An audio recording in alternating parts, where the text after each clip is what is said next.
అందరికీ నమస్కారం. మన తెలుగు ఛానల్కి స్వాగతం. మనం ఈరోజు ఒక కథను చదువుదాం. ఒక కాకి చెట్టు కొమ్మ మీద వాలింది. తను తెచ్చుకున్న మాంసపు ముక్కను తినసాగింది. అది చూచిన ఒక నక్క కాకి తినే మాంసపు ముక్కను తాను కొట్టేసి తినాలని అనుకుంది. కాకి ఉన్న చెట్టు కింద నిలబడి, కాకి కాకి నీవు బాగా పాడుతావట, ఒక పాట పాడవా అంది. కాకి మాంసపు ముక్కను ఒక కాలి కింద పెట్టుకొని కా కా అని పాడింది. అబ్బా, ఎంత కమ్మగా పాడావు, కోయిల కంటే చక్కగా పాడావు అని పొగిడి మళ్ళీ నక్క కాకి కాకి నీవు బాగా నాట్యం చేస్తావట, చేయవా అని అడిగింది. అప్పుడు కాకి మాంసపు ముక్కను నోటిలో పెట్టుకొని నాట్యం చేసింది. నక్క కాకి తెలివిని చూసి ఆశ్చర్యపోయి, కాకి నీవు ఒకేసారి పాట పాడుతూ నాట్యం చేయవా, చూడాలని ఉంది అని అంది. అప్పుడైనా మాంసపు ముక్క తనకు దొరుకుతుందని, అయితే ఆ తెలివైన కాకి ఆ మాంసపు ముక్కను తినేసి అప్పుడు నక్క అడిగినట్లు పాట పాడుతూ నాట్యం చేసింది. దానితో నక్క తన మాయ మాటలతో కాకిని మోసం చేసి మాంసపు ముక్కను సంపాదించలేకపోయినందుకు విచారిస్తూ అక్కడి నుండి వెళ్ళిపోయింది. చూశారా పిల్లలు? అందుకే మనం ఏ పనిని చేసినా తెలివితో చేయాలి. అభ్యాసములు ఇప్పుడు కొన్ని ప్రాక్టీసులు ఉన్నాయి, ఇవి చూద్దాం. ఏకవచనం, బహువచనం, సింగులర్, ప్లూరల్. చెట్టు సింగులర్, ప్లూరల్ చెట్లు, రెండు కంటే ఎక్కువ ఉంటే చెట్లు అని అనాలి.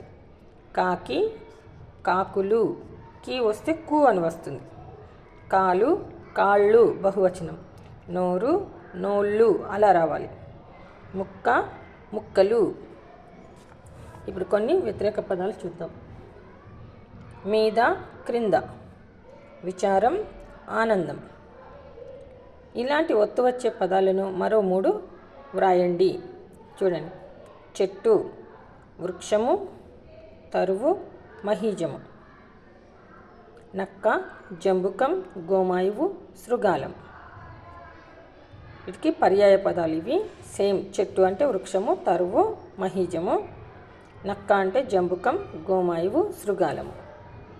తెచ్చు అంటే తీసుకొను, పొందు, సంపాదించు.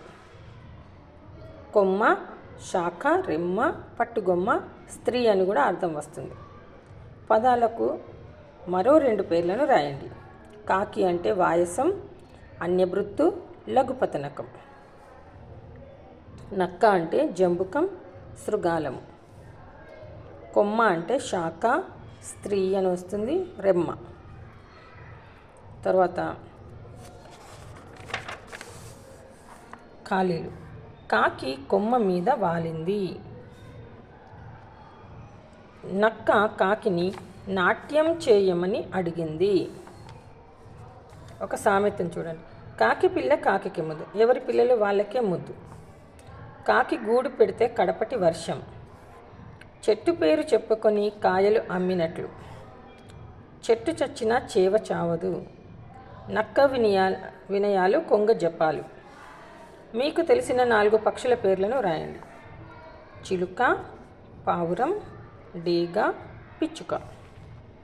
మీకు తెలిసిన 4 అడవి జంతువుల పేర్లను రాయండి. సింహం, ఏనుగు, తోడేలు, పులి. ఇవి చదవండి.